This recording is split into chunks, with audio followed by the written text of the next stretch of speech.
Okay.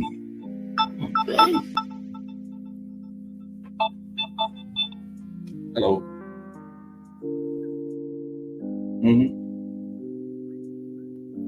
Okay.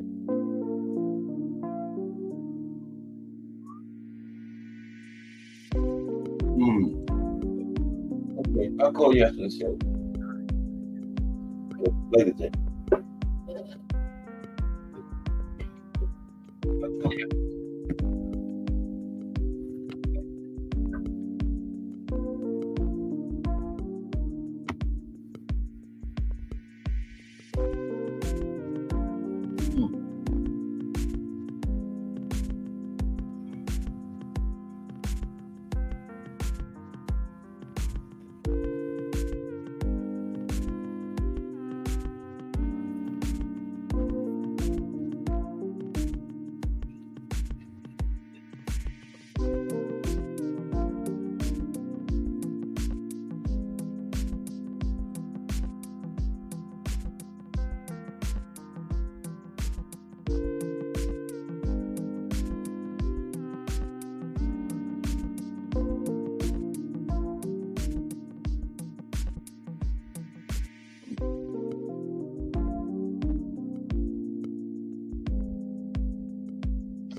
What's happening, family? It's Cat Sports again, back for another afternoon with the family. Now, as usual, before I get started, let me give a shout out to the JBT community. It's just boxing talk. We're a group of people who just love to talk boxing. And we're always looking for others to join us. And you don't have to have a podcast. The only requirement is you just have to love to talk boxing. That's all. Miss Cass, #JBT. Mike Masick in the building. Salute to everyone and welcome to another episode of Cat Sports, the Boxstorian. Today, boxing styles. How's everyone doing this Tuesday afternoon? You know what time it is. If it's Monday through Friday, 2 p.m., it's the Boxstorian. And that's me, your friendly neighborhood Boxstorian, bringing you all that boxing history. Boxing is the greatest sport of them all. That's why we love it and can't get enough of it. Tuesday afternoon, we're going to talk about boxing styles today and talk about the different types of styles. There's 4 main styles. We're going to get into it. And then we're going to talk about some of the fighters that use those styles, make a little short profile. You know how we do it over here at Cat Sports. But how's everybody doing this Tuesday afternoon? Had another good JBT panel discussion yesterday. Those shows are going good. And got a big week planned for you, as usual. NBA playoffs resumed last night. Boston closed out the Pacers. Let's look at it right quick. Boston won 105-102 at the Pacers home court in Indiana. And Boston swept them 4-0. They're in the finals as the Eastern Conference champions, and they're going to be facing the Mavericks. Game 4 of that series is tonight in Dallas, and they have a 3-0 lead. But anyway, Boston was led last night by Jaylen Brown with 29 points. And Jason Tatum added 26 points and 13 rebounds. In a losing cause for the Pacers, Andrew Nembhard had 24 points and 10 assists. Nembhard had a pretty good game. This was in a losing cause. But the Pacers went deeper in the season as they've been in a few years. So a good season for them. Just couldn't overcome the Celtics. They had a little bit too much firepower. But game 4 of the Western Conference Finals is tonight. Minnesota at Dallas. Timberwolves at Mavericks. And the Mavericks have a 3-0 lead. It's only a matter of time before that's over. Probably tonight. We can get on with the finals. The finals will begin in Boston. Whoever wins, I think Boston will have the home court advantage over both teams. NBA action is fantastic. NBA playoffs. But today is boxing.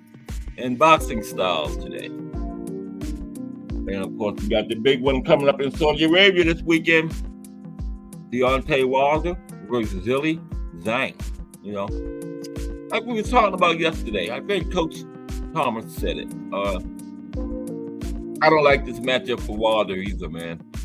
Coming off the Parker fight, I thought he should have took a lighter touch first, just to see where he's at, because that was a bad performance in the Parker fight, man. And you don't want to go in there against Zhang like that, all hesitant and timid, because he'll get put to sleep. So I would have rather seen him take a lighter touch first, just to see where he's at. But we're going to find out Saturday. I don't like it. My heart is with Wilder, but I'm kind of leaning a little bit Zhang. Now, if Wilder can get him late in the fight, because Zhang does have a gas tank problem. That's how he lost his last fight to Parker. He knocked Parker down twice. Parker was able to hang in there and pull it out in the end because of Zhang's gas tank. So if Wilder can get him late, he might be able to get him up out of there, but I don't know. I'm just worried. If Wilder gets stopped or lose badly, he should just retire, man. Yeah. Then we got Earl back in there. I think they said October against Fundora. I wish Earl would retire. The eyes is nothing to play with. He had the retina in one eye, detached retina, and then the other eye, he had the other problem with the eye. It was the other eye, so he's had a problem with both eyes now. And losing your vision is the worst handicap you can have. They call it a catastrophic handicap. There's nothing to play with. But it did say something about, if this fight didn't go well, he was going to retire or something. I thought they had said on the Old Timers show Sunday in the Hangout that he was going to retire either way, but no. Old School said yesterday he's going to see how the fight goes. And,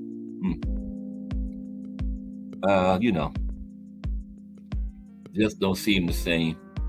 And you can't go off the Bud Crawford fight, because Bud Crawford is just the best pound-for-pound fighter in the world. And, not too many people is going to do Earl Spence like that, between 47 or 54.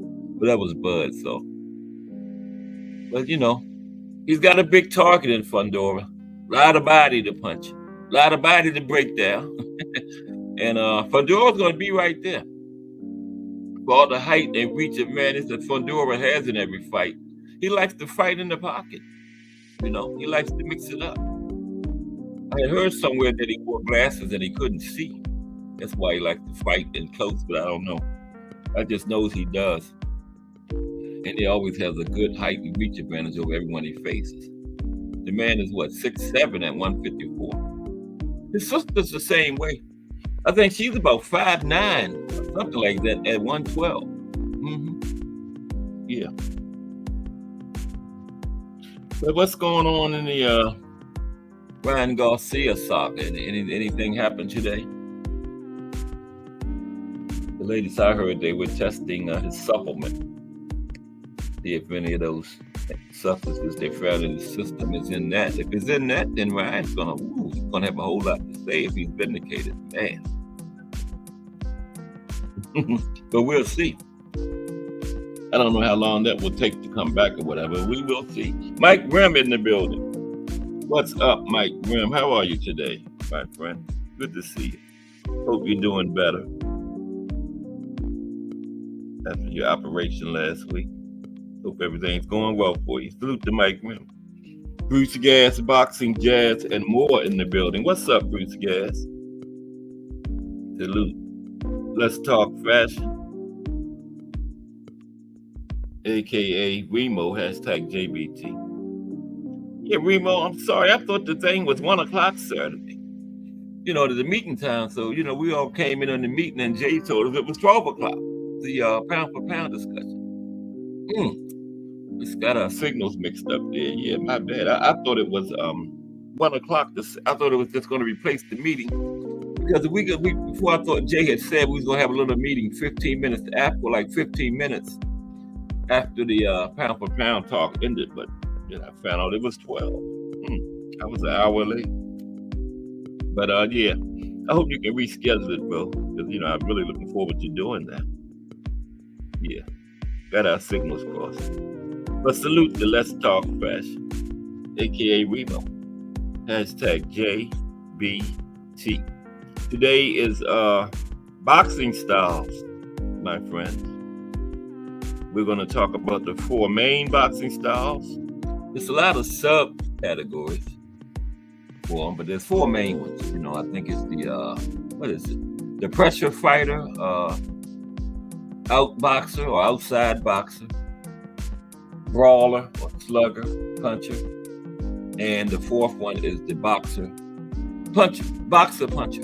Yeah, but there's a lot of subcategories to them, but there's 4 main ones, and every boxer falls into one of those 4 main categories. We're going to talk about it in about 10-15 minutes. Yeah. Boston is in the finals. They swept the Pacers.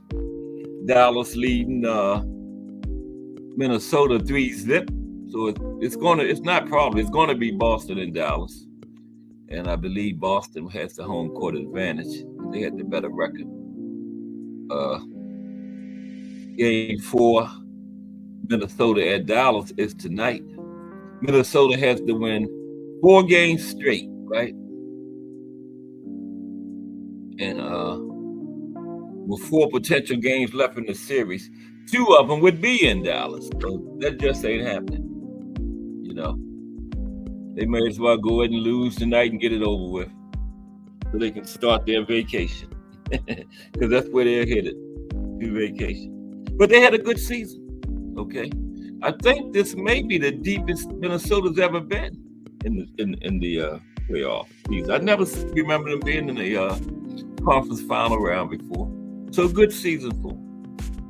And you know what you want to do each year, just take it a step further. So next year, they're looking to go to the finals. Okay? But like I said, NBA action is fantastic. And we got 1 game on tap tonight. Game 4. The series is in Texas now in Dallas. Minnesota at Dallas. Dallas up 4-0. So that continues tonight. Boston already in the finals. I'll go to the NBA update.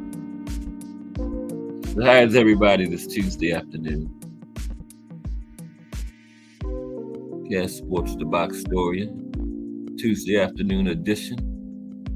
We're in fight week for Wilder Zhang.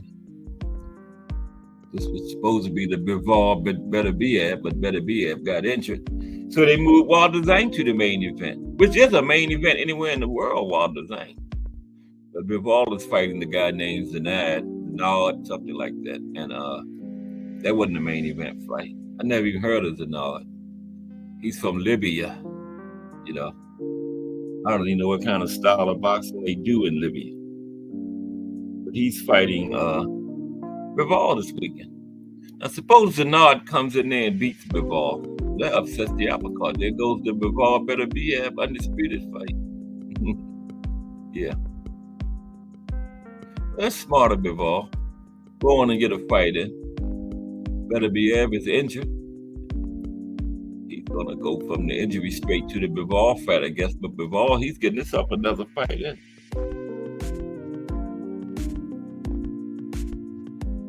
Yeah, the Mavs probably get it done tonight, Remo. I got the Celtics in there. Is Porzingis back? Because the Celtics was winning without Porzingis when he was injured. So if they get him back, it's a wrap. I didn't see the game Saturday. I don't know if Porzingis is back in the lineup or not. But yeah, they didn't really blow Indiana away, but they just controlled it. And only had one really blowout, like 16-point game. I think it was game 2, but the rest of them was close game.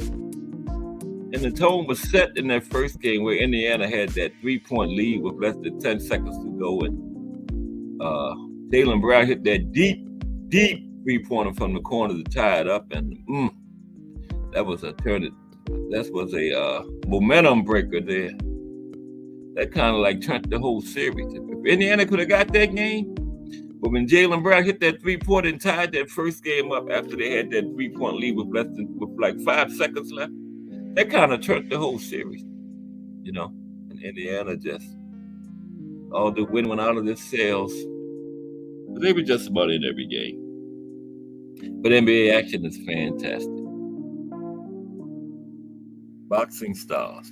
Oh yeah, and the week tomorrow is going to be tomorrow is a show where I take it out of the chat. And this week is going to be brought to you by Mike Masick. Okay. And it's on Jimmy the Cat, the life and career of Jimmy the Cat Dupree. Fought in the light heavyweight division in the 60s and 70s out of Jersey City, New Jersey. Okay. Opened up a boxing gym up there after his career for the youngsters to go have somewhere to go and box. And guess what? The JBT's own Mike Masick boxed in that gym when he was young. So that's tomorrow. The life and career of Jimmy the Cat Dupree. Brought to you by Mike Masick. And then Thursday is going to be on body punching. What is body punching? How important is it? We're going to talk about some good body punchers. Excuse me. And Friday is the regular profile day. The life and career of the Mongoose, Archie Moore. Salute Al Booger. What's happening? Al Booger has made his entrance into the building. Boxing styles today, Al Booger. Okay. There is 4 main boxing styles that every boxer fits into. Then there's a lot of subcategories attached to the 4 main ones, but there's 4 big ones. We're going to talk about it in about 5 minutes. And every boxer can be attached to one of these categories. And we're also going to, of course, profile some boxers that fought at each one of these styles. Now, some boxers could fit into 2 different styles, or maybe 3, like a Roberto Duran. You could call Roberto Duran, he could fit in like 3 of them. A pressure fighter, you could call him a brawler, and a boxer puncher. Okay? Thomas Hearns, you could call him a boxer puncher and an outside boxer, Outside boxer is like a Devin Haney, you know what I mean? Yeah. So yeah, there's some boxers that could fit in. Like I said, Duran could fit in 3 categories, because the man could brawl. He had good boxing skills. Okay, as an outside boxer. And no, I wouldn't really call Duran an outside boxer, though, no. A brawler, a boxer puncher, and a pressure fighter. Those were the 3 Duran could fit into. But we're going to talk about it in a few minutes. Okay, let me turn the music down and get ready to get this show on the road here. Okay, y'all ready? Boxing style. Body punching is Thursday. It's good right there. That's a little low. Yeah, body punching is Thursday. We're going to talk about some of what is body punching, how important is it? Some of the good body punchers in our sport. We seen a good one Saturday when Billy stopped that guy to the body, remember? I didn't even see it. I had looked away. The next thing I know, the guy was on the mat. And the referee was waving the fight off. And I was sitting right there in front of the TV. Similar to Virgil Ortiz performance a few weeks back when he got the liver shot in on the guy. Yeah, that's a tough shot. When you get that liver shot on him. I can't get the music right, man. I'm gonna leave it right there. That's not too loud, is it? No. Okay. Let me get to the top. Then we're gonna get started on body styles today. How's everybody doing this Tuesday afternoon? Early in another week. A non-pro box week, by the way. But we got the big another big one from Saudi Arabia this weekend. It's Deontay Wilder and Zhilei Zhang. I'm kind of worried, man, because I don't like this matchup for Wilder. I would have liked to seen him get another, like a softer touch coming off of that Joe Parker performance, just to see, because that Joe Parker performance wasn't too good, man. Wilder didn't look like himself. He looked kind of timid, undecisive. So I don't want him to go in there against big Zhilei Zhang like that. But, hey, it is what it is. It's this Saturday, so we'll see. I hate to see Wilder go to sleep. I don't want to see the man go out like that. But we'll see. It's only a couple of days away. And then next week is, isn't that AB? No. AB is the Friday. No, yeah, AB is next Friday. Yeah. And then we're just 2 weeks from Saturday, the Face of Boxing against Frank Martin. And also Subriel Matias and Liam Perros. They're on the same day. So boxing is. Also next Saturday, June 8th, is Xander Zayas and Patrick Teixeira. So next weekend is a big weekend for boxing. AB, Blair Cobb Friday, Xander Zayas, and Patrick Teixeira Saturday. I believe that's the first card. Xander Zayas is headlining his first card in that fight. But that should be a good fight. I can't call that one. I'm not going to miss it, though. I know that. And it's another one of those good, I think it's ESPN call. I'm not sure. I think it's one of those ESPN calls.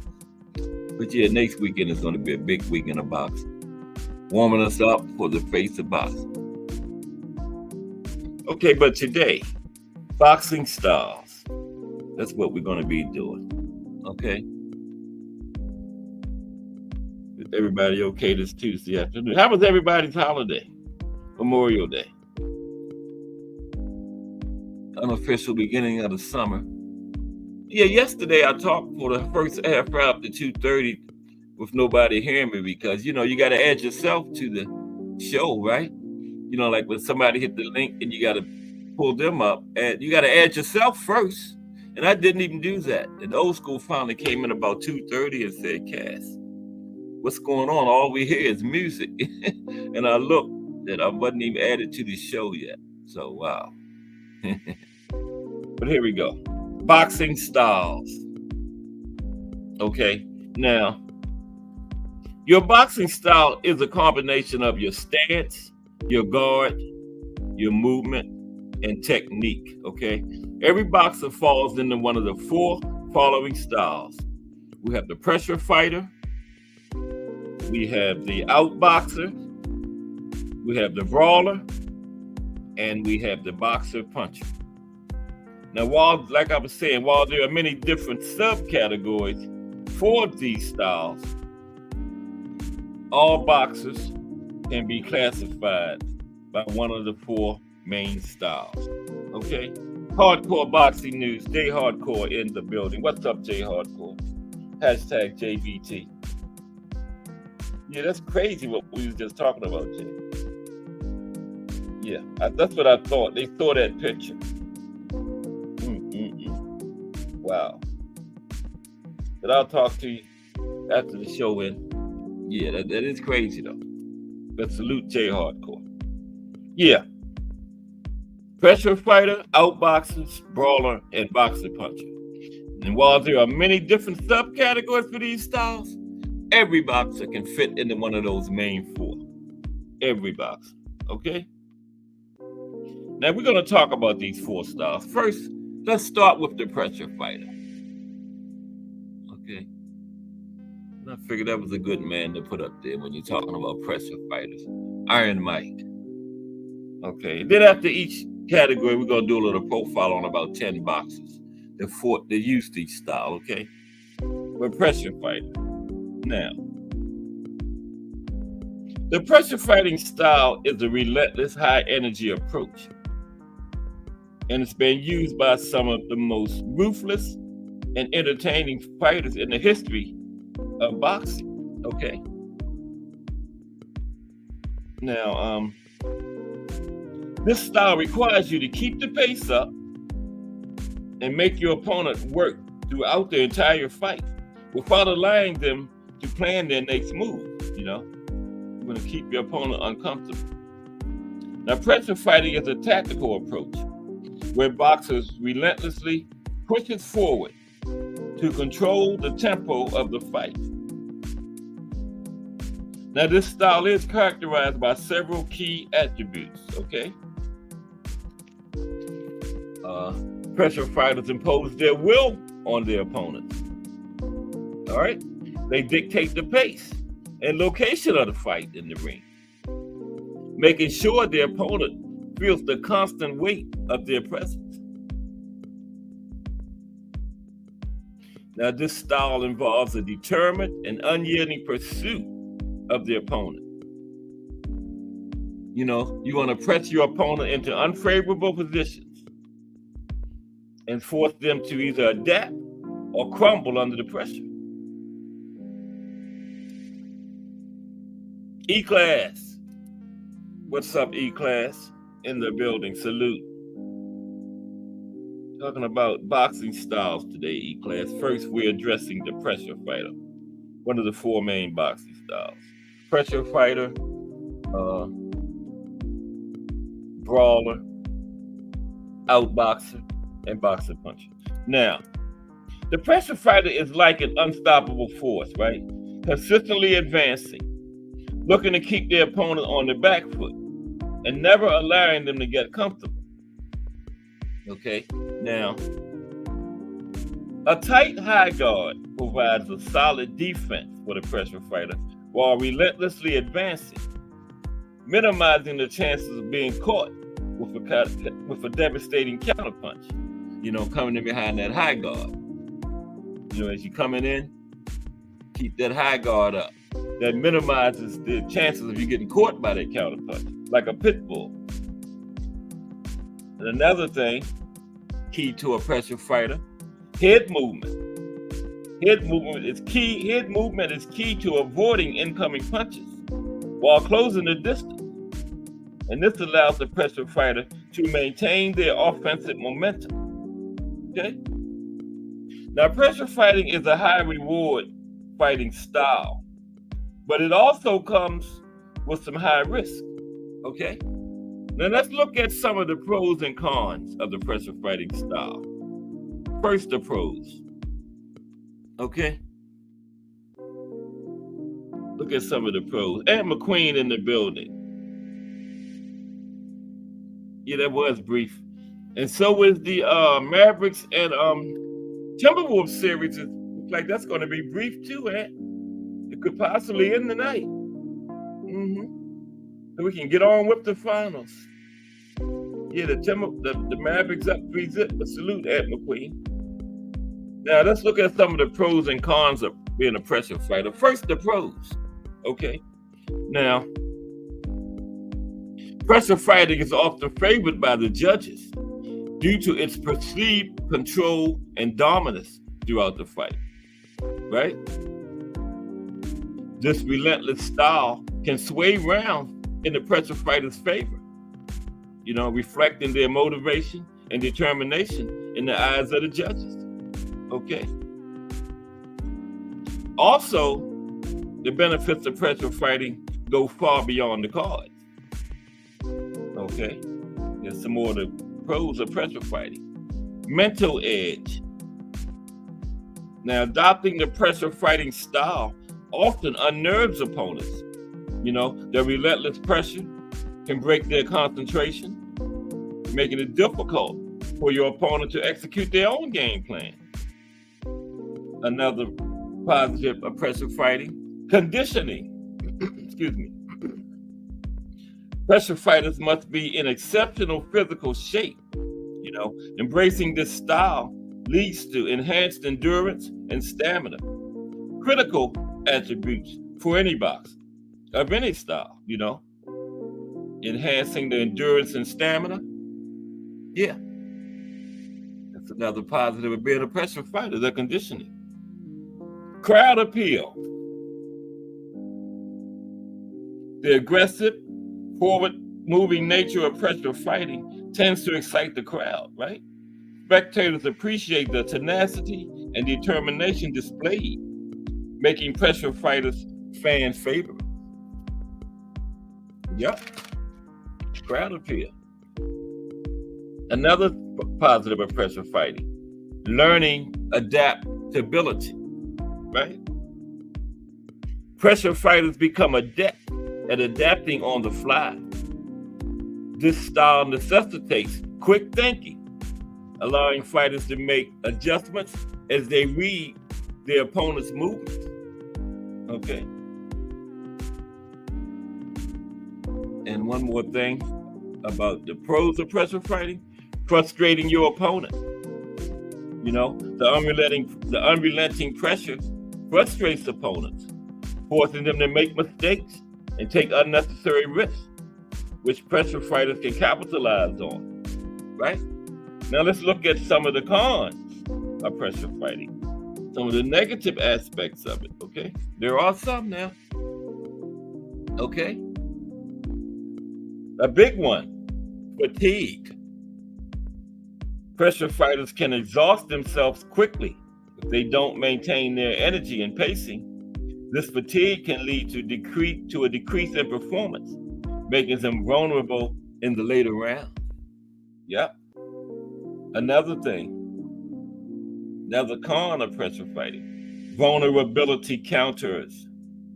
By continually moving forward, pressure fighters are more susceptible to counter punches. Their aggressive style can leave openings for opponents to land clean, damaging shots. And another thing could be a negative about pressure fighting is risk of injury. The high intensity, close quarters nature of pressure fighting can increase the risk of headbutts, cuts, and other injuries. Another thing, the mental strain. The mental fortitude required for pressure fighting can be draining. Okay? Staying focused and motivated throughout a grueling fight can be mentally taxing. And it can make you one-dimensional. Relying solely on the pressure style may make a fighter one-dimensional, limiting their ability to adapt to different opponents or situations. And one more negative about pressure fighting could bring high expectations.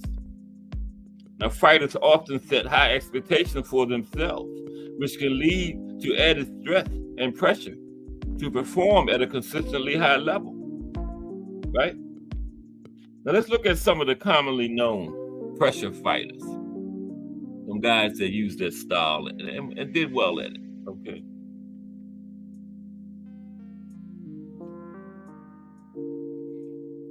Smoking Joe Frazier was a relentless pressure fighter, known for his left hook and unyielding forward movement. He became the undisputed heavyweight champion, and he's famous for his epic fights with Muhammad Ali. the guy we just had up there. Iron Mike Tyson was a ferocious pressure fighter with incredible power and speed. He overwhelmed opponents with quick combinations and relentless aggression, earning him the title of the baddest man on the planet. Iron Mike Tyson, another known pressure fighter. Now, all these fighters don't just fit into one category now. They can be in more than one category. I got a couple of them like that. But right now, it's pressure fighters. Julio Cesar Chavez, a Mexican legend, was a master of pressure fighting. He had an exceptional chin, body punching skills, and a never back down attitude, earning him numerous world titles. Julio Cesar Chavez, arguably the best Mexican fighter ever, okay? The Rock, Rocky Marciano, the man with the right hand named Suzy Q. Bad man, name your right hand. But Rocky Marciano, the only heavyweight champion to retire undefeated. He was a pressure fighter known for his relentless aggression and remarkable punching power.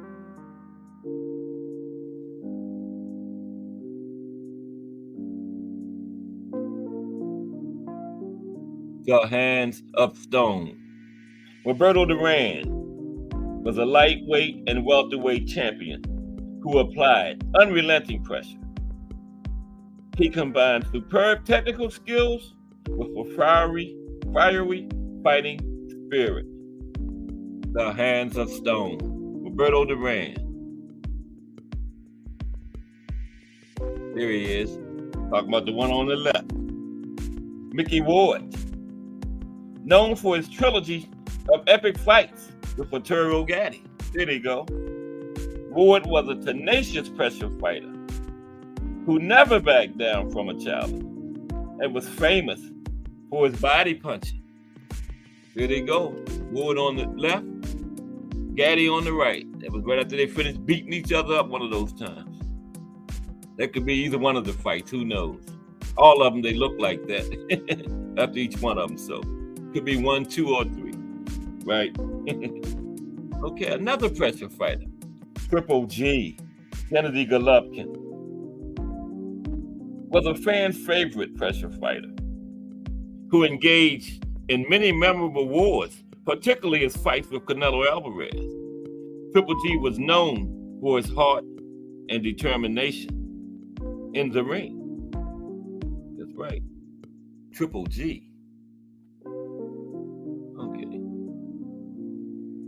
Oh, come on. What's going on?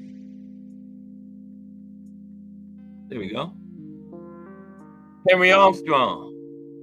The great, legendary Henry Armstrong. J Hardcore hashtag JBC says he was at the Gatti Ward fight. All of them. Ray Patterson, straight out of New Jersey. What's up, RP? How you doing today, bro? We talking about boxing styles. Right now, we're on the pressure fighters. We're just talking about a few good pressure fighters. Just briefly, that's all. But salute, RP. What's happening? Okay, who is that? That's Henry Armstrong. Homicide Hank was a true legend of the sport. He simultaneously held world titles in 3 different weight classes. Y'all heard me talk about it. Featherweight, lightweight, and welterweight, and missed the 4th one just by a controversial draw. And there was only 8 weight classes at the time. He was almost champion in half of them. And also, he was known for his incredible work rate and relentless pressure. A couple more pressure fighters, then we move to the next category. Got to put Jake in there. Jake LaMotta. Now, the subject of the film Raging Bull, Jake LaMotta, he was a fierce pressure fighter who was known for his iron chin and the aggressive style he fought with. He held the middleweight title and had that 6 classic battles with Sugar Ray Leonard. 6 classic battles with Sugar Ray Robinson. Sorry. Yeah, Sugar Ray Roberts. Sugar Ray Leonard wasn't even born. Okay, but there's Jake. And finally, last of the pressure fighters we're going to talk about is Floyd Patterson. Yeah, Floyd can bring that pressure. Smallest heavyweight, but he can bring that pressure. Floyd Patterson, a two-time heavyweight champion, was a smaller heavyweight known for its quickness and relentless pressure. He became the youngest heavyweight champion in history at the age of 21. Right? He was it before Mike Tyson. Now, the next category is the outbox. Who better to put up there when you're talking about the outbox, right? Than the greatest. Okay, let's talk about Lonnie Lee, hashtag JBT in the building. Salute Lonnie Lee. Boxing styles today. All you missed was the old pressure fighter, Lonnie, that's all. Now we move on to the outboxing, or outside boxing, like Devin Haney. Perfect example of outboxing. Let's talk about it. But salute Lonnie Lee in the building. Did I miss anybody? No. Good afternoon, Lonnie Lee. Okay, the outboxing. Now, the outboxer is also known as the outside boxer, outfighter, or just simply boxer, right? Seeks to stay well outside of the opponent's punching range when disengaged and land long-range punches, okay? Now, this style can be seen as the exact opposite of a pressure fighter, right? Outboxers are known for quick movement and an emphasis on optimal positioning in the ring, known as ring craft, or more commonly, ring generalship, right? Now, since these fighters rely on punches from long range, the focus of these fighters tends to be obtaining a favorable position using footwork and feints, then using the threat of these punches to draw counters from their opponent, or else corral their opponents in the favorable positions along the ropes or in the corner, of the ring, thus making the opponent movements much easier to anticipate, right? Corral their opponents along the ropes or in the corner. That makes their movements much easier to anticipate, right?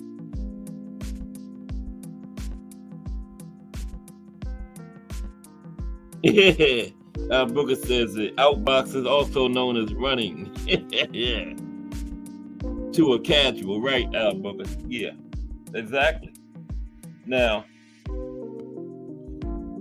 using positioning outside of the opponent's range, a successful outboxer will score using their jab and attempt to anticipate the opponent's response, applying an appropriate counter, right? Now, outboxers rely on the defensive advantages given to them by staying outside of their opponent's punching range.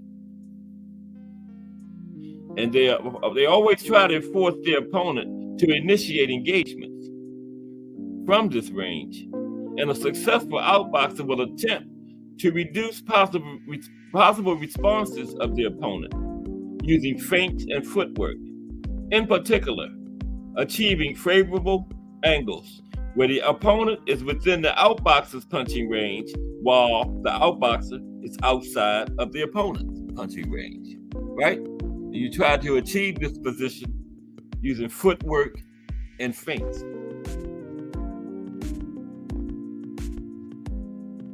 Now, outboxer style is often typified by speed and a focus on accurate punching over knockout blows. Okay? Yeah, outboxers prefer accuracy and just, scoring over trying to get a guy out of there with one punch over a knockout punch, right? That's the outboxer's focus. Now, outboxers are generally taller fighters with a long reach, as these fighters tend to be more able to threaten punches from outside of the opponent's range, right? Taller fighters with long reach. It's not a rule, but tend to be. Okay? Now let's talk about some outboxing. Okay? Some known outboxers. Muhammad Ali, of course, the greatest. He is everything that you could ask for in an outside fighter, right? He had a lightning fast jab, super quick feet, and he was always in position to either throw a punch or avoid one. Okay? Typical outboxer. Always in position to throw a punch or avoid one. Most fighters can't pull off a style where their hands tend to be waist high. But Ali did it. He defied logic. Muhammad Ali. Another outboxer or outside boxer, outside fighter, or just boxer. Another one was Gene Tunney. Okay, there's Gene Tunney. Gene Tunney. Oh, unbelievable. Everybody hitting on that like button, the appreciation button. I appreciate it. If you are, if you forgot, it'd be nice if you would go back out and hit it. But it's all good. You're the greatest, Jay. But Gene Tunney. Now, Gene Tunney, being able to avoid and outsmart the relentless pressure of fighters with the nickname, the Pittsburgh Windmill, and the Manassas Mauler. That's Jack Dempsey and the other guy named Gene. I'll tell you in a minute. Now, Gene Tunney was able to outbox it and avoid both of those guys, and both of those guys were relentless pressure fighters and brawlers, and that was quite a feat to accomplish. Now, with a great jab and a good right to back it up, Gene Tunney could keep his opponents at bay while putting on a boxing clinic. The great Gene Tunney. He was the only man to beat, what was the guy's name, man? We're going to come to him. But the guy never lost at heavyweight, but he only lost one fight at light heavyweight, and that was Gene Tunney. Got him on here too. I hate when I can't think of somebody's. We'll come to him. But okay. Next is Tommy Loughran. There's Tommy. Tommy Loughran. Now, Tommy Loughran. Now, to some people, Tommy Loughran was a boring fighter, but he always stuck to his game plan, right? He was not considered a puncher and rarely knocked out an opponent. His jab was phenomenal, though.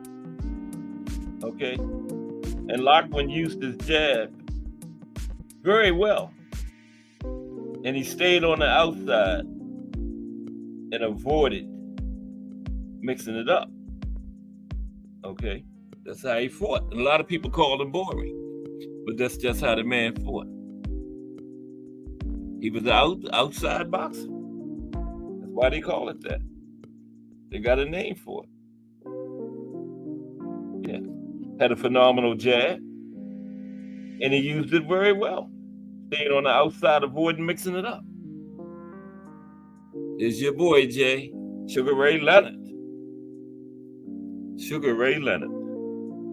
Now, Sugar Ray Leonard was an exciting fighter, and he had power, but he fits in the outboxer category because he established a jab in fights and used it along with a great outside movement. Okay, he used his jab along with great outside movement. Now, also, many of Leonard's knockouts happened from the outside, not by mixing it up with opponents. Okay, that's why he fits in this category. Sugar Ray Leonard. Yeah. Larry Holmes. Yep. Outboxer. Larry Holmes. Think about it. That beautiful jab he had. Some people say Larry Holmes had the best jab in the history of boxing. That jab created one of the best and longest runs in the history of the heavyweight division. That's champion Larry Holmes.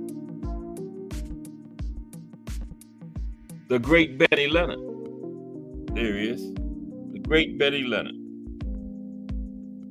Benny Leonard is probably about the only former lightweight that has a case at being better than Roberto Duran, okay? Now, Leonard started boxing at 15 years old, and he had a few tough fights early in his career. But once he matured and got a few years of boxing under his belt, he had an amazing run at lightweight. His best attributes were his footwork and ability to counterpunch off a bad movement. The great Benny Leonard. Okay. Joe Gans, Baltimore, Maryland. Joe Gans. Eastern Assassin, that's right, Jay. Now, Joe Gans. Now, there's a reason his nickname was the Old Master, because he had all the tools. And many believe he was ahead of his time with his technique and skills. Now, because of the racism during the era he fought in, Gans was forced to lose fights that he could have won in dominant fashion. Joe Gans. It's fought during that time. It is what it is.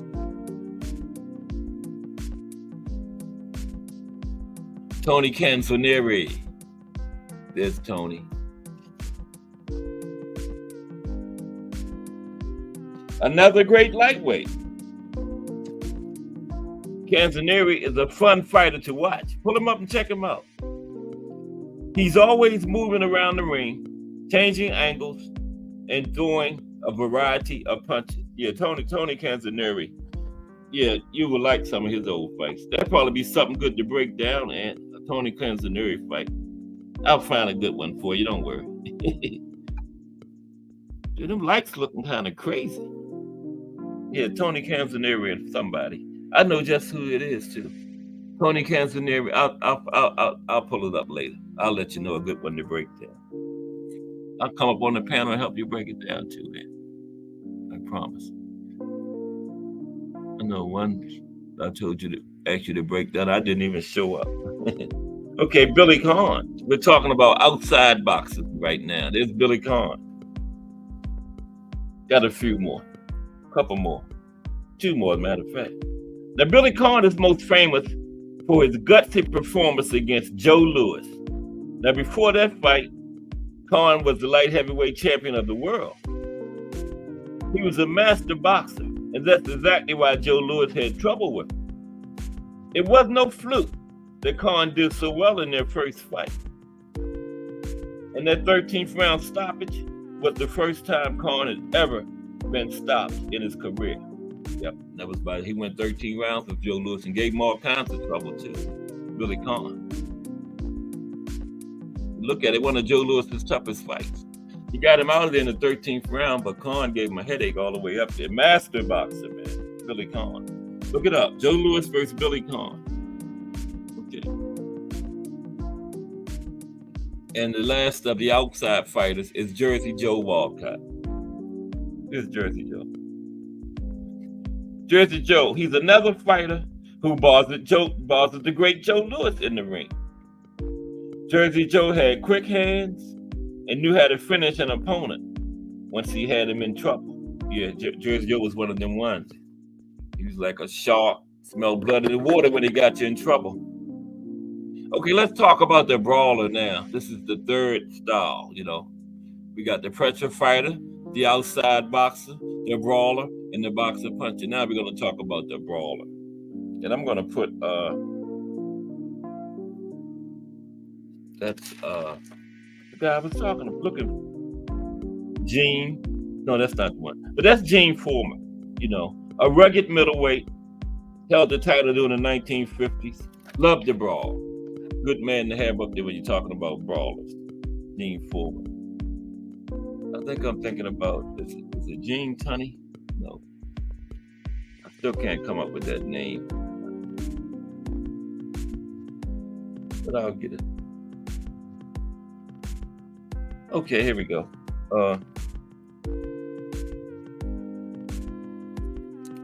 Yeah. Yeah, and Gene Tunney. I mean, this guy here, Gene Foreman, his nickname was the Cyclone. Okay. But the brawler. Let's talk about the brawler for a minute. How can it be 3 o'clock when I've been on here for like 10 minutes? There has not been no hour. No way. Told you about this time. Okay. The brawler. Now, if the outboxer represents the elegance in boxing, the brawler embodies its brutality and ruthlessness. Now, the brawler is also known as slugger or just simply puncher, right? Now, offensively, sluggers possess the best balance and knockout capabilities due to their tendency to plant their feet on the mat while fighting, okay? The brawler, think about it. Now, the most elite sluggers can punch with power from every angle. Some have the ability to corner their opponents to ensure they fall prey to their devastating punches. Now, when it comes to defense, they smother their opponents and leave them vulnerable to power punches. At the same time, they tend to be the masters of defensive movement in the danger zone, of being punched. They apply subtle defensive movements, such as slipping and minimal ducking, to reduce the damage they take in punching zones. Most brawlers lack mobility in the ring and may have difficulty pursuing fighters who are light on their feet or light or fast on their feet. But that is not always the case now. Compared to the pressure fighter and outboxers, brawlers normally throw power shots and rely less on combination, right? Like the outboxer, pressure fighter, brawlers normally rely just on power shots. They throw way less combinations than those styles. Now, brawlers often throw predictable punching patterns, though, single punches with obvious leads, right? Very predictable punching patterns. That's one thing about a brawler. And that can leave them open for counter punching. Okay? Yeah. Let's look at some brawlers then. First is going to be Gene Foreman.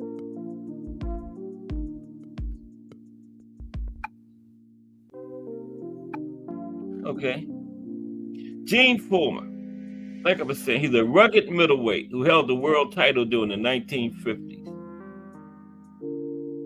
which was probably the toughest decade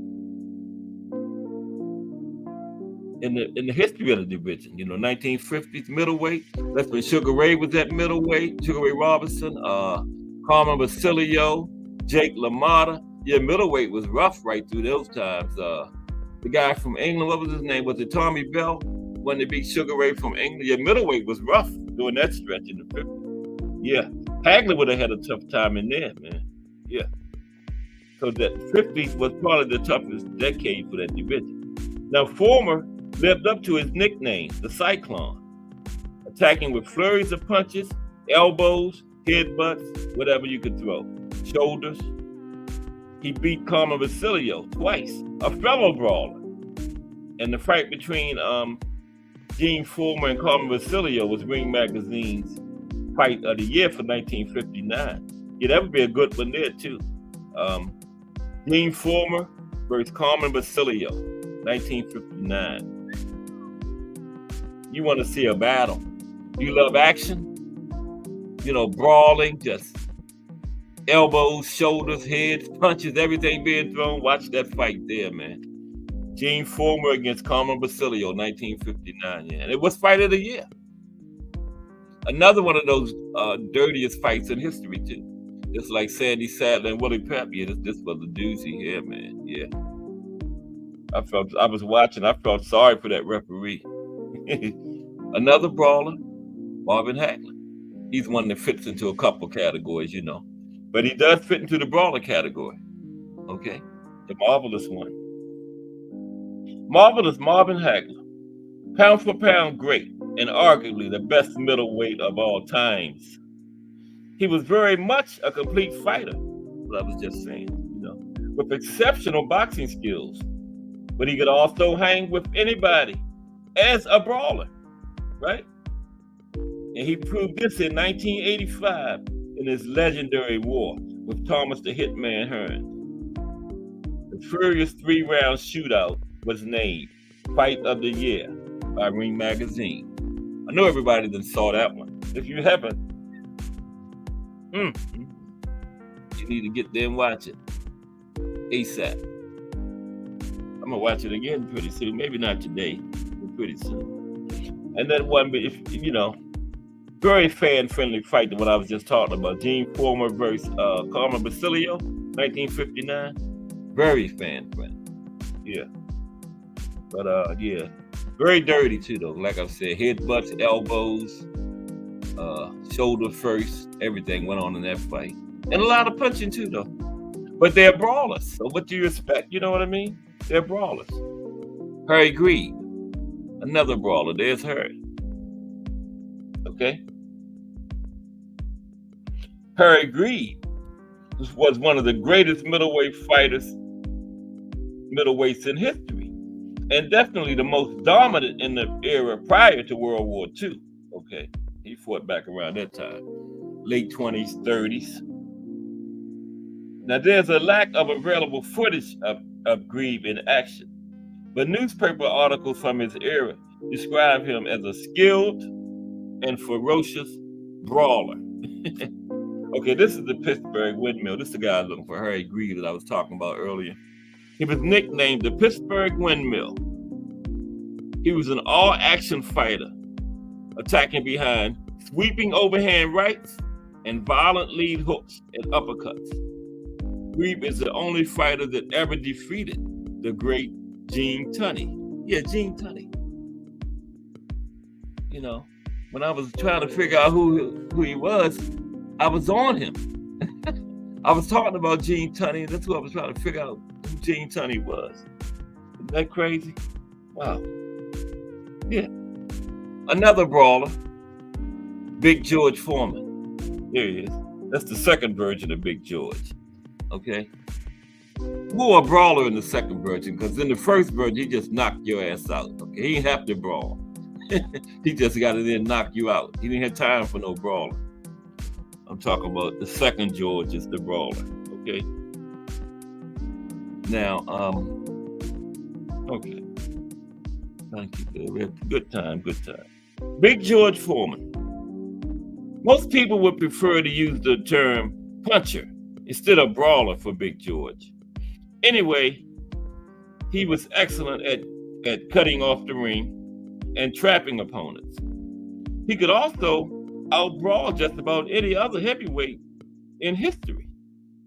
Big George could take a monster punch, then come right back with an even harder one of his own. And he had 2 devastating early stoppages, meaning early in the fight, of Joe Frazier and Ron Lyle. And they were 2 top 5 heavyweights of the 1970s at the time, which was the most talent-saturated decade in the heavyweight division's history. Now, to be fair, Ron Lyle dropped him also in that fight. And that was a 5-round fight, like the 3-round fight between Hagler and Hearns. That was a 5-round fight that got named Fight of the Year by Ring Magazine. Okay. So that tell you right there how good it was. You like old fights? That's another one. Big George Foreman and Ron Lyle. It was either 76 or 77. Maybe 75. No, I think it was 76 or 77. Yeah. Another good one.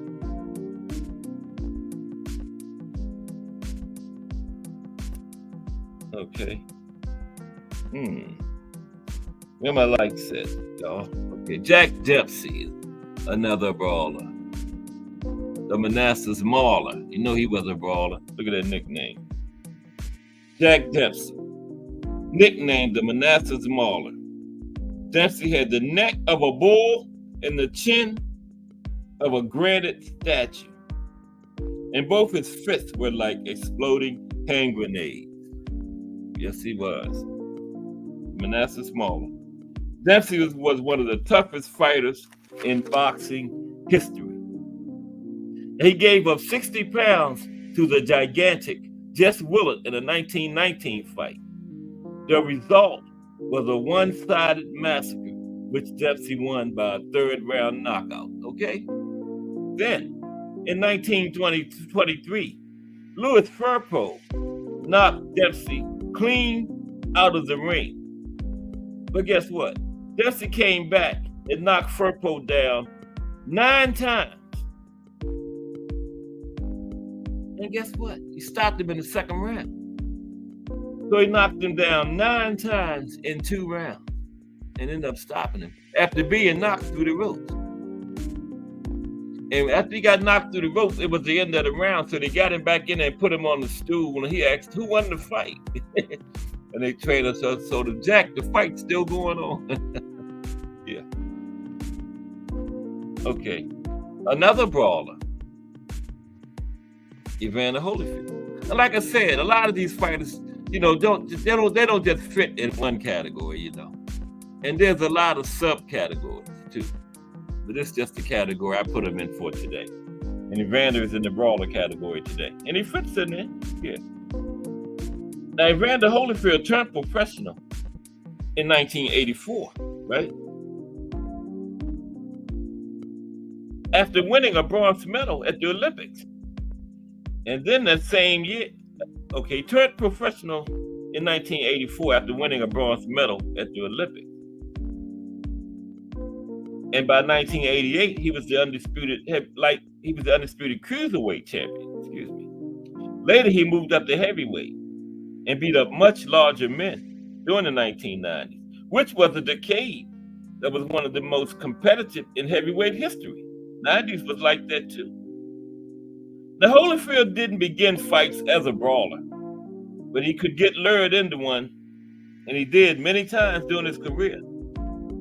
He would fight inside against much bigger opponents with the tenacity of a pit bull. Evander Holyfield. Yeah. Evander didn't start fights to brawl and mix it up, but he could get lured in there. You hit him a couple times. The game plan was going out the window. Evander was ready to rumble. Yeah. He was ready to rumble. Yeah, okay. Now, Roberto Duran. Now, I already profiled Roberto Duran in the pressure fighter category, but I just couldn't keep him out of the brawler category too, so here he is again, Roberto Duran. Now, Duran was a skillful boxer, and he developed tricky defensive abilities during his career, but no matter how refined he became, he always attacked his opponents like a wild man. And his ability to out-brawl nearly anyone was an extra ingredient that made him one of the elite fighters of all time. Roberto Duran. Yup.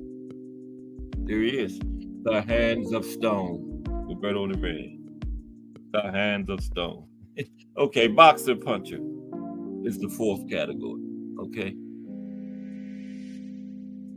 Who's going to be the face of boxer puncher? You know who the face of boxer puncher is? It's Sugar Ray Robinson. Should have got a better shot, but you can tell him. Sugar Ray Robinson. We're talking about boxer puncher. Okay, what happened? Which one was you saying damn about? When Jack Dempsey knocked the man down 9 times in 2 rounds? Yeah. After being knocked through the ropes. He came back and knocked the man down 9 times. Yup, he sure did. That was crazy.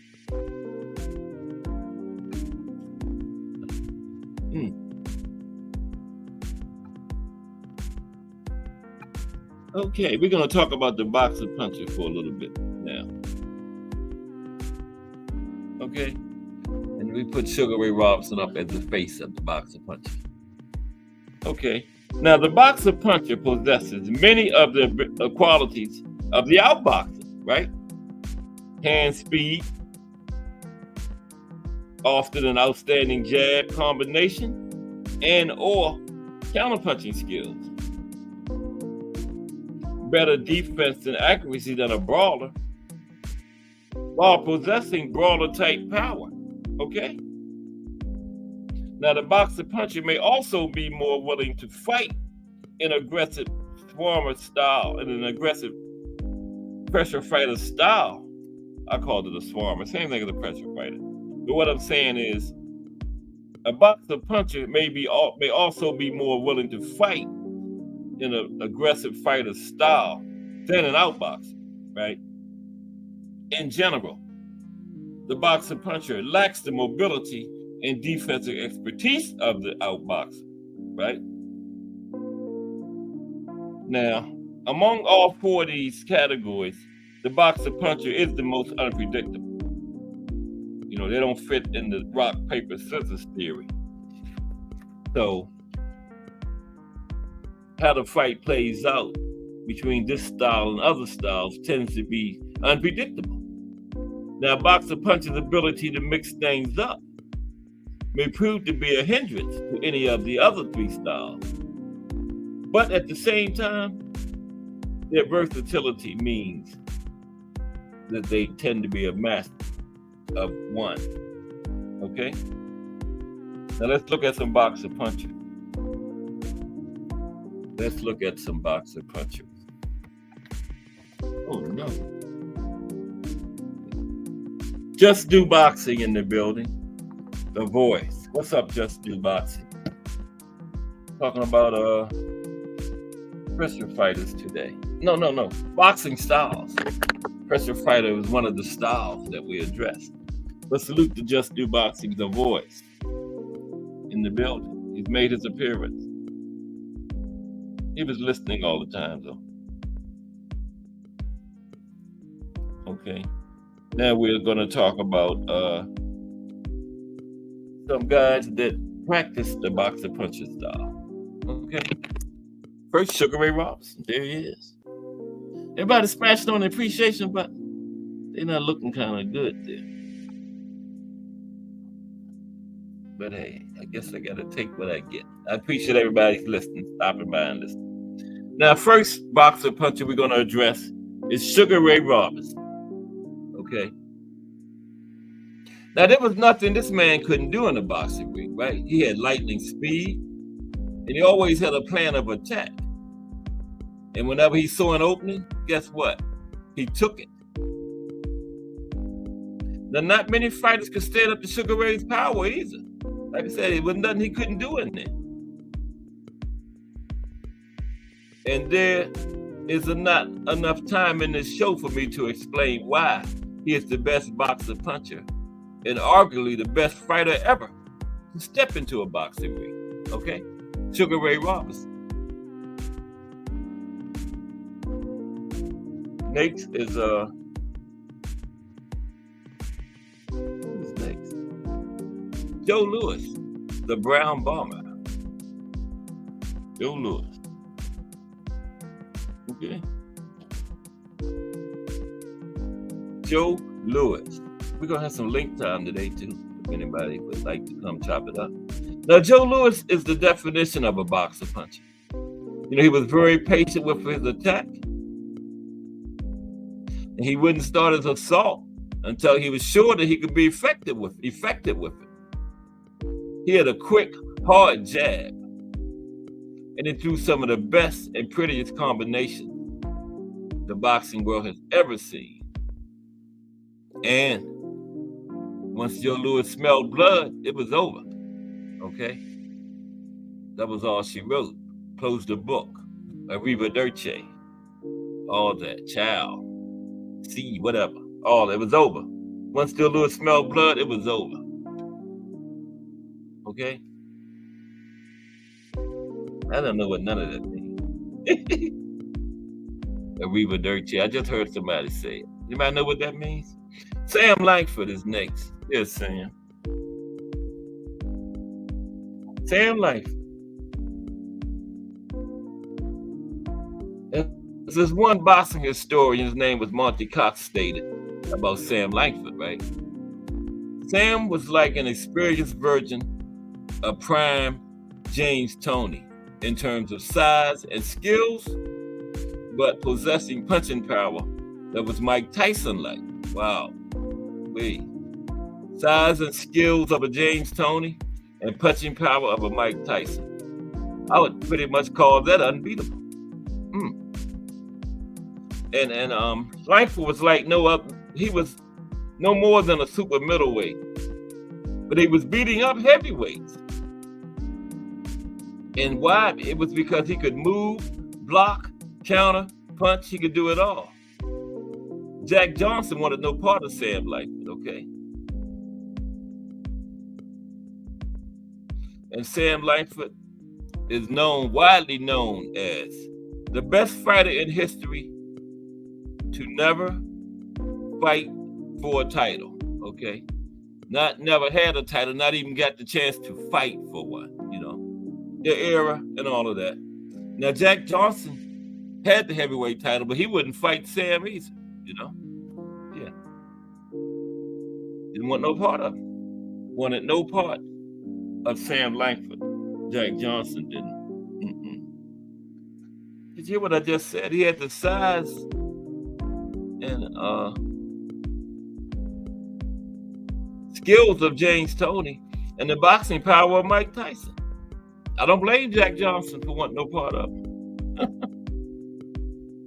Okay, the next boxer puncher is Ezzard Charles. There's Ezzard. Everybody hit that like button, please. Okay. Ezzard Charles. Considered by many widely as one of the very greatest light heavyweights to ever live. He was a boxer that knew how to finish off his opponent. He was beautiful in the ring. One of Ezzard Charles' greatest attributes was that he could throw a jab, a right, a hook, an uppercut from the outside. And that was just to set up his inside game. And once he got inside, he was so quick and accurate that many opponents just couldn't handle it anymore. Ezzard Charles. And this is Marvin. Marvin Hagler was also on the brawlers list, and I had to put him on the boxer punchers list too. Marvelous. There's him and Sugar Ray Leonard. Yeah, that's Sugar Ray Leonard. Marvin Hagler. We're winding down now. We're going to have a little link time today, I believe. Nobody never hits it. They hit it on the JBT panel discussion day, but the other days, but it's all good. Let's talk about Marvin right quick now. Now, one of Marvin Hagler's best qualities was his toughness, right? Because remember, he was also in the brawler category. Like Jack Dempsey, Marvin Hagler had a chin made of granite. But, having that good chin still didn't make him reckless. He was a seek and destroy type of fighter. But he also used his jab. He came forward behind his jab, right? And broke his opponents down with it. He wasn't reckless at all. And he wasn't the type to circle around a lot. Hagler just wanted to get to his opponent, right, and get it on. But he was smart about doing it. And he wasn't a one-punch knockout artist. He got his opponents by, breaking them down with that relentless attack, relentless style he had. He could have been in all four, really, Marvin Hagler. He could have been in, well, not really outboxing, but he could have been like the pressure fighter, the brawler, and the body puncher. But no, I wouldn't say nothing outboxing. No, that wasn't Hagler at all. Next is Tommy the Hitman Hearn. There's him. And the legendary Emanuel Stewart, giving him some instructions there. Yeah. The Hitman. Now, Hearns had great attributes for the boxer puncher style, Tall fighter, long arms, very quick jab. He had that he had the like the hook jab. I forgot what they called that. Like half hook, half jab. Yeah, he had that. Oh man, I forgot what they called it. Is it the up jab? I think it's the up jab. Had the very quick jab, like half hook, half jab, the up jab, I believe they call it. Ant McQueen would know. Is it the up jab, Ant, if you're still in here, that I'm talking about? Yeah. But Hearns had that, the very quick jab. And it was difficult to get by because of those long arms and that long reach he had. In addition, after all of that, he had that deadly right hand, remember? And they said Hearns used to be a light punching boxer. Emanuel Stewart got that power out of it. But that power had to be in there because, when they say in football, you can't teach speed, you can't teach power, and you can't teach chin. So that power had to be in there. That man right there beside him, Emanuel Stewart, just brought it out of him. He made him into that deadly right-handed killer, okay? And all these things made it very easy for Hearns to set up people for the kill. And he was in some classic fights, though. Battles in the 80s. The Hagler, that first Sugar Ray Leonard fight. Yeah, Hearns was in some classics, man. And one of the legendary Four Kings. Yeah. The Hitman. Thomas Hearns. Okay, a couple more boxer punches, like 3 more. Had to throw Manny in there. Manny Pacquiao. Yep.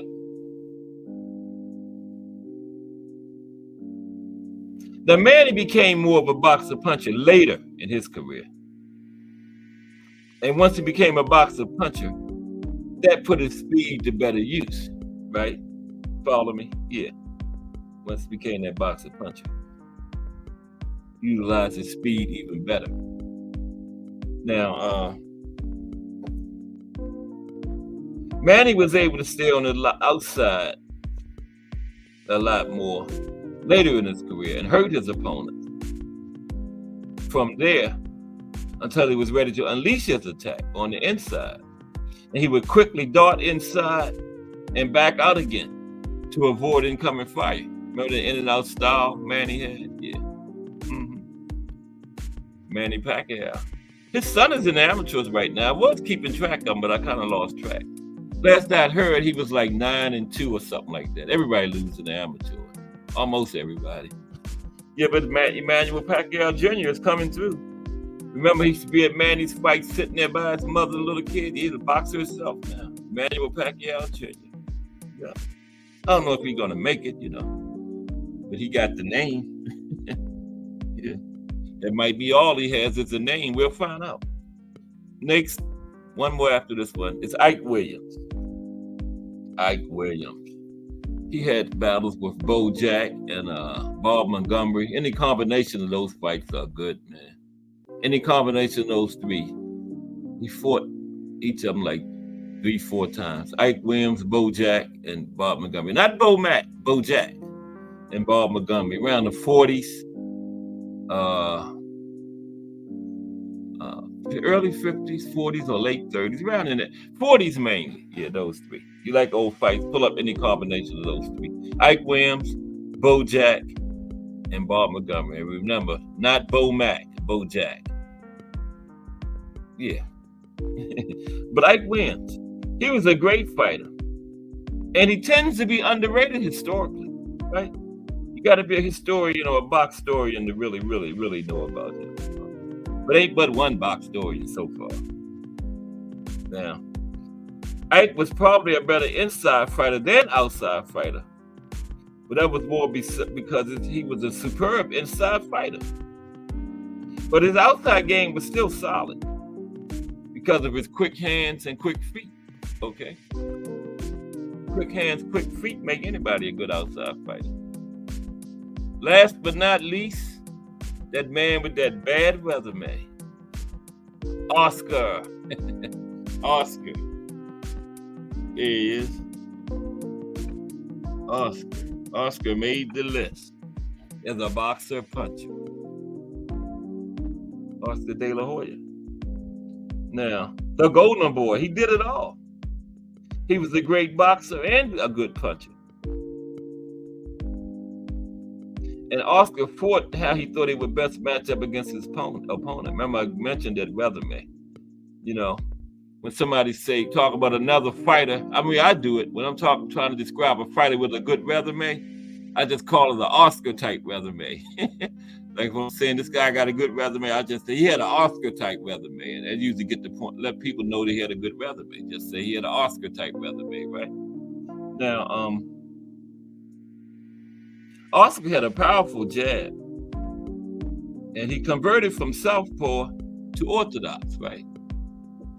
So, yeah, his backhand used to be as southpaw as his power hand. So when he converted to orthodox, you know, that made his front hand that jab power, right? Right? Yeah, like somebody switching from right orthodox to southpaw, that would make them have a power jab, because now they're using their power hand that was in the back as the jab, right? So that's what Oscar did, the opposite. Went from southpaw to orthodox, so that made that jab, he made him having a power jab, right? Yeah. Okay. He switched from southpaw to orthodox. Now,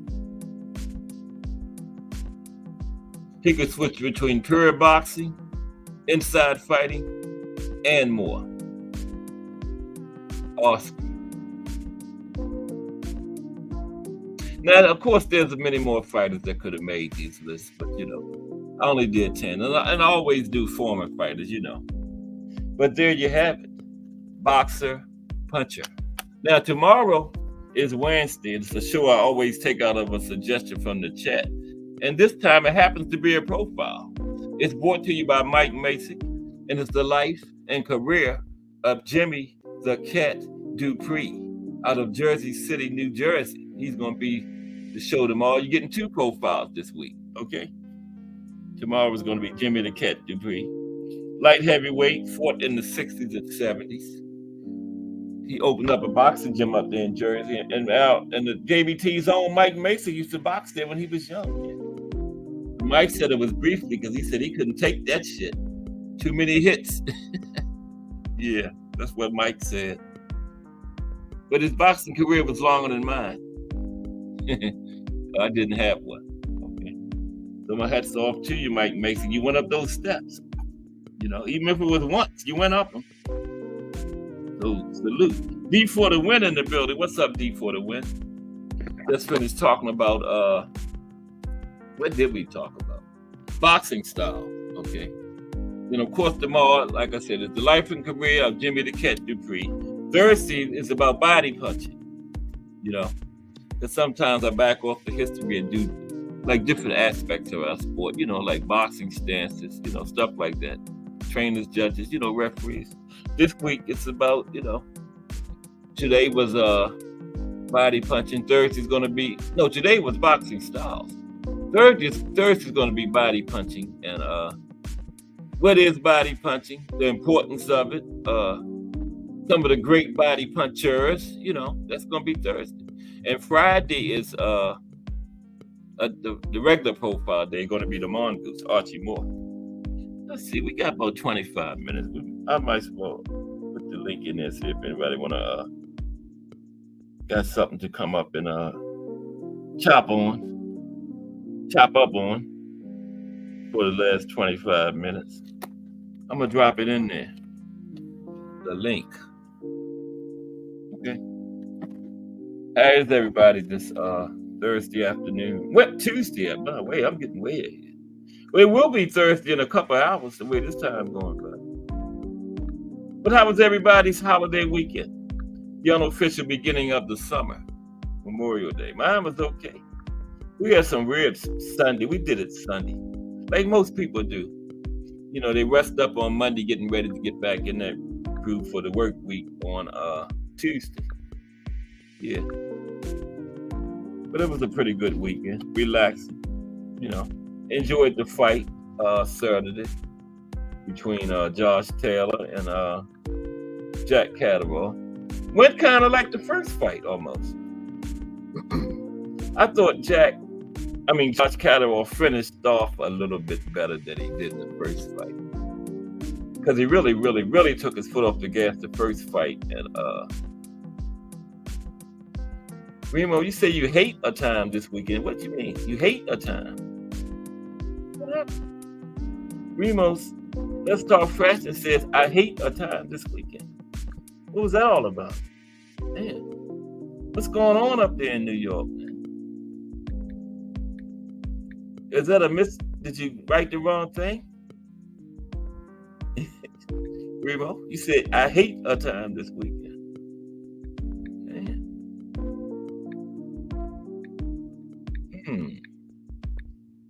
Yeah, we need an explanation on that. Let's Talk Fashion. I don't know how you hate a time.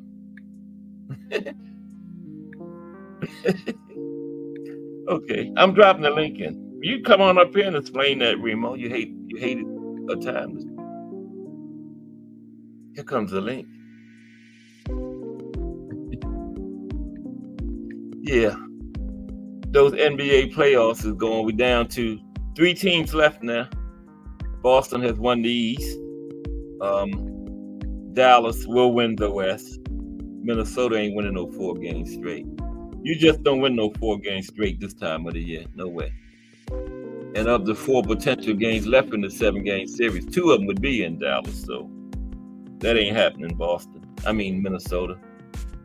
I had picked Boston last summer when they got Porzingis in that trade. Yeah, I had gave them the title then.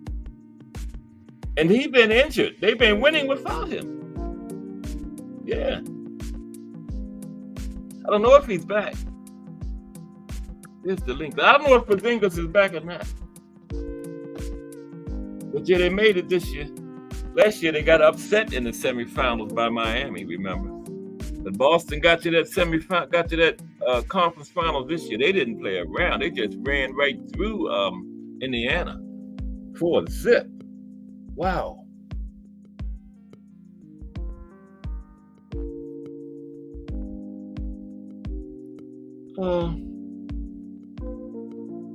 Yeah, that's what I think, D, for the win.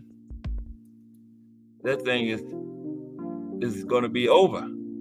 I think Boston got the home court advantage, I believe.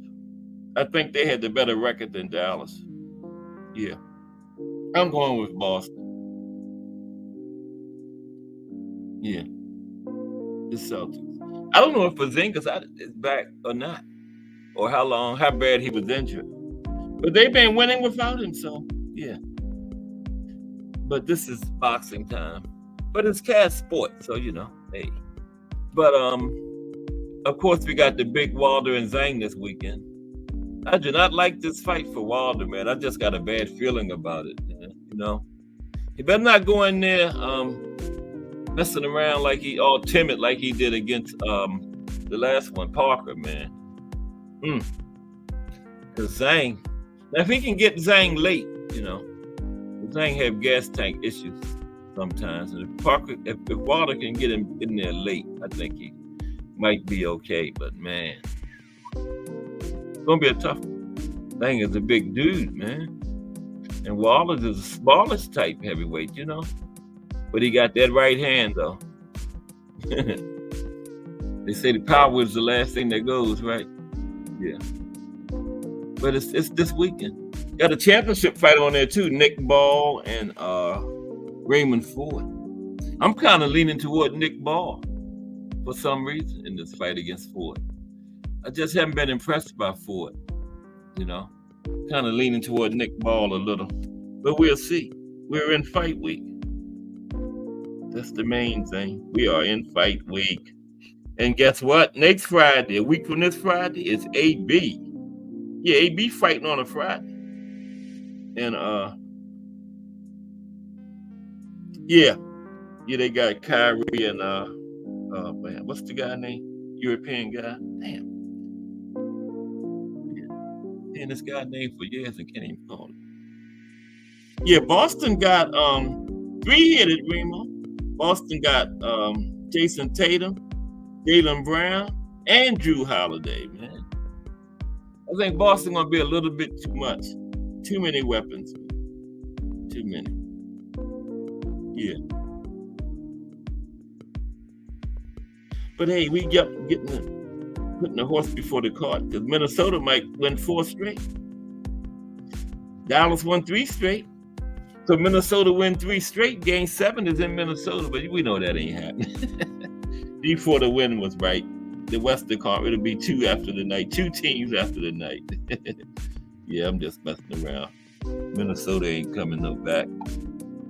They can leave for Minnesota right now. Don't even wait till the night. That thing's over. Ding, ding. The fat lady is singing. Okay? From a Dick model used to say back in the day, the operating over till the fat lady sings. And the fat lady is singing. It's over. But Minnesota had a good year. I think this is the deepest they've ever been in the season. I don't think they've ever been to the conference final round before. And they got a good squad up there. The future is bright for them. Yeah. But this is Boston's year. I really thought it was going to be Boston and Denver, but Minnesota got Denver up out of there. Won game 7 on their home court. That was very impressive. And then couldn't win another game nowhere when the Eastern Conference Final started. They couldn't win on their home court. They can't win in Dallas. Dallas just got their number. Dallas and Boston should be a good final. Yeah.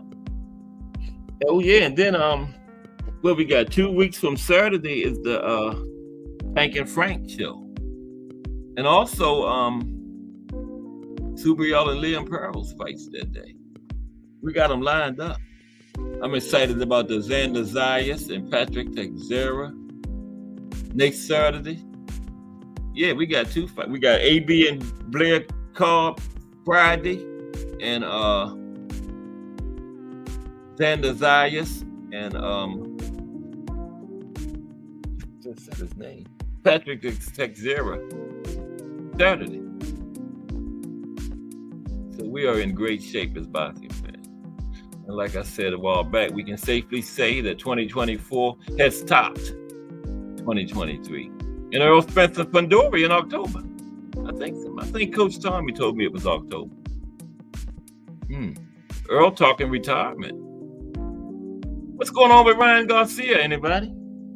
Is he clean? Is he dirty? What is he? They done lost me. Oh, the season, wait, damn, Remo, the link is in there. The season finale of Let's Talk Fashion is tomorrow. You got 15 minutes. Come tell us about it right quick, bro. The link is in the chat. But anyway, the season finale of Let's Talk Fashion is tomorrow, everybody. Don't miss it. I don't know. I heard somewhere it was 4 hours long, but I don't think so. But anyway, it's tomorrow. That'll make Remo come up here. Yeah. But seriously, the season finale of Let's Talk Fashion is tomorrow at 10 a.m. Okay? Going to be a good one. I'm not going to miss it. Yeah. Yeah, tomorrow is Wednesday already. We got The Voice coming up next. Don't forget the JBT raffle too. There he is right there. Yeah, that is. What's up, Remo? What you doing for I know y'all ain't give you no damn 4 hours, I tell you that much. I know you got something big planned though for that. Yeah, I got an amazing conversation, man. Okay. You can't miss this one. You got all the stars pulling up from last some of the people you bringing back that was on there. Yeah. Okay, that's gonna be good. Yeah. This one is a good one. Oh, and got the kiddies took a part in it. Everybody played a hand in this one. So, I can't believe it's 20 episodes already, but yeah, it don't seem like that many. Wow. Yeah. So how are you just? So are you gonna take a break from it for a little while? Yeah, it'll probably take like a 2 weeks. I'm gonna be traveling the next couple of weeks. But Okay. in Okay. between that, I'm gonna get some content done. Yeah. Off the next season. Yeah, man. I thought the debate was the same time as the meet was just going to replace the meeting, sir. I came at 1 and Jay talking about it was 12 o'clock. Yeah, I crazy. Damn. But we'll figure You that out. gonna reschedule it? Yeah, we're gonna try to figure it out. I did it like that because I knew the finale wasn't recorded, so I had enough time, take time and edit it. But we'll figure it out. Okay. Yeah, we got times mixed up on that one. Yeah. We make it happen though. Yeah. But you said you're gonna have some of the guests you had during the season. They all gonna come back for this last show, huh? That sounds good. Yeah. Some of the comments. We also talking about how the youth has always been in control of regardless of what we feel, the narrative, how pimps and hoes, but the youth is always the ones that kind of, Yeah, that's true. It's still like that too. Yep. So we touched on that a little bit, and then everybody, and then we voted on some looks. Okay. Some clashing of fashion or clashing. Yeah. Oh, you had the other people do it with you. No. I did it myself, but that kind of, that's growing to be everybody's little favorite part of the show. Yeah, that's a good part. I like that part of it. Yeah. Everybody seemed to get involved when you're doing that. Yeah. But get their opinions and stuff. Yeah. Everybody think they know fashion, so right. It's good conversation. Yeah. Oh yeah, that's good stuff, man. I forgot all about tomorrow. It's the season finale. Yeah. And I woke up this morning just feeling. I wouldn't say I felt off. I felt real good this morning. Yeah. But it felt like I was in outside and the sun was out already, but I ain't hear no birds chirping and nothing. I'm like, man, what is today? That one day off kind of threw me off. Oh yeah, to do that sometimes. Yeah. You thinking today is Monday. You lose that day in there. It'll do that sometimes. Yeah.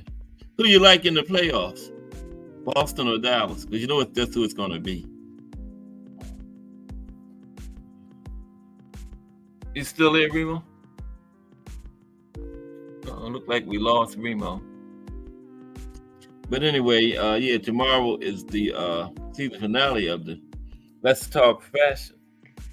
Gonna have some of the guests back and interview them. It's gonna be good. Don't miss it. Okay, I'm not. I forgot all about that. Yeah. We are winding down this version of Cast Sports. One in the history books, about 5 minutes. I appreciate everybody. I hope everybody's smashing on that like button. It's important. I used to always be in chats before I started my show, wondering why did he keep saying hit the like and all that? But now I'm doing it. Yeah. I used to always say, why did he keep saying hit the like for? Correct. What's up, Remo? You back? Yeah, my bad. I got a call. Oh, it's okay. No, I was just asking, what you think about those NBA finals, Boston or Dallas? Man, that's crazy. It all depends if KP is healthy or not. Yeah, no. If KP is not healthy, the Celtics could win. I mean, could win. Dallas could win because their big men are so athletic. They might be too athletic for Horford. Yeah. That might be the only, you know what I'm saying? Because I think if he's in there, yeah. The guard lineup is a little heavy too because they do got Kyrie and Luka, but then they got Tatum, Brown, and they got Drew Holiday. Holiday can play some. He's a good defender, man. He ain't gonna shut Kyrie down, but he's gonna keep him from just going crazy, Yeah, but then they also got Washington, and they got that other kid. Derrick Jones. Man, that you throw the ball anywhere, Cass. He gonna get that. I know. You think Jason Tatum gonna get the MVP this year? So the league? No, they gave it to already. Joker. Joker. They already gave it. Who got it? Joker. I did not even know that. Again? Yeah, again. He got That's it. Crazy. Yeah. They got a good storyline in this thing too. Cause remember, Kyrie used to play for Boston. Yeah, he did. Yes, he did. That's when Tatum and Brown they were still puppies, Now I know. Now they all meeting up. When do they used to hand out the MVP during the finals at one time. So damn, they announced it already. Yeah, wow. That is good though, yeah, because Kyrie was up there with him. Yeah. That's why what's the name too? Because Gobert got Defensive Player of the Year, and any chance they get, they be dogging him out. I know. Too big. Yeah. I thought Minnesota was gonna do better than they did after they beat Denver, and then I blame it on one person. Karl-Anthony Towns. Karl Anthony. Yeah, he think he's Steph Curry. He's 7 feet tall. Takes still big. Yeah, I know. That's crazy, man. That's crazy. How those big men do nowadays. Want to stand up by the 3-point line. He ain't got no heart. That's his problem. If the jump shot ain't falling, you gotta see the ball go in the rim. You gotta take the ball to the bucket, man. Yeah, he used to be good inside when he was at Kentucky in college. Yeah, but some boys don't be. I don't know what happened to him. Yeah, I don't know what happened to him in the NBA. That's soft. That's what happened. Yeah, that's soft. Yeah, because it's more physical and everything, Yeah, he better wake up or find himself shipped out next year. Bruce Carrington got a fight coming up, don't he? What's that? Shoo. I think he's on one of these cards. He fights on Xander Zaya, I think. Yeah, that card, right, next weekend. I think. That's going to be a good card. That's in New York, too. Is it? Okay. Yeah. Is at the small, the Hulu, I think. Is Zaya from New York, Xander, or Puerto Rico? He from New York? I don't know where he's from, but I know they're fighting on the Puerto Rican weekend. Yeah, in Texera. Yeah, it's big out here. The Puerto Rican Day Parade, it's crazy. Oh, okay. Yeah, is that weekend of that fight? Yeah. Okay. Yeah. Oh, cool. That's all right. I like how they moving Shoo. But I do too.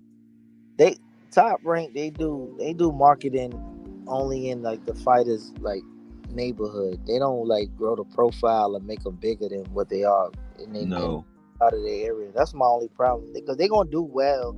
Like what's my boy name? Shakur. He does good on the East Coast. He does good in the Newark area, But as far as like when they send them to the West Coast, you got them fighting on a Wednesday, on a Thursday. Like, I know. That's crazy. I ain't going. I was thinking yesterday. I was like, damn, boxing need a season where it's hot, like where you're gonna get back to back. Some of it might be pay-per-view, some of it is free, and then like a dead zone, so they're not fighting with other sports. Like you're not gonna win a Saturday Sunday versus the NFL. No, you're just not gonna do it. Basketball, you can hit or miss with basketball, except marquee matchups and the playoffs. Like a game 7 or something like that in the finals, something like that, Yeah, but like the summer should be the hot spot for boxing to because all you got is baseball, and people. There's 101,000 baseball games in the season. I know. They don't get crazy till October. Right. So that would be a good the end season for boxing to be right in the middle of the summer. That would be a good idea. Yeah. Or what they could do with the beginning half of the year, they could actually start little tournaments. Yeah. 8 and 8 or whatever the format is, and then the lead up continuously throughout the year leads you up to almost like a Survivor Series. Right. Where the summertime, now you get your big marquee matchups, but in between the year is a reason to watch it, to see who's going to come out to be the champion. That's right. And then you had the championships like the finals in the summertime. Yeah. Around this time, yeah. They gotta figure out a way to format this to grow the sport, man. Yeah. First thing they need to do is get some uniform rules, man. Instead of just state to state, everything is different because you don't know what's going on. That turns people off. Yeah, well, I think with the whole rehydration thing, I think they all need to go along with a set rule on Yeah. that as well. Not even Mm-hmm. not just the IBF and the WB, Mm-mm. whoever. Like, it All needs to of be them. one consensus agreement. You're not allowed to gain this amount of percentage, even if And the that's it. IBF got to agree that it's just not a 10 pound. That is a percentage weight versus. Right. I think a percentage would be better. Yeah, so Yeah. I just it's ways that you could make it intriguing and then like new, because everybody Yeah. likes something new on. What's stopping another sanctioning body from just coloring a belt? I Like know. a blue That's the belt. that's the biggest turnoff where you see one guy do something and this happens and another guy do the same thing and then nothing happens and then you got a guy fight a title eliminator, never get a title shot, and all that kind of. They need to fix that. They need to work on that because that's the problem. You ever was in the wrestling back in the day? Who did what now, Remo? You ever watch wrestling back in the day? Yeah, I used to watch it. Mm-hmm. Do you remember when Shawn Michaels painted his Intercontinental belt white? No, I don't remember that. They painted it. Now, why did he paint it? He I don't know. He just wanted to be different. He just had a white. He had a white Intercontinental belt. Yeah. And it was like so coveted after that. People loved it. I think that all the other sanctioning bodies, if they want to make something new, they got the pretty WBC. They should. One should be blue.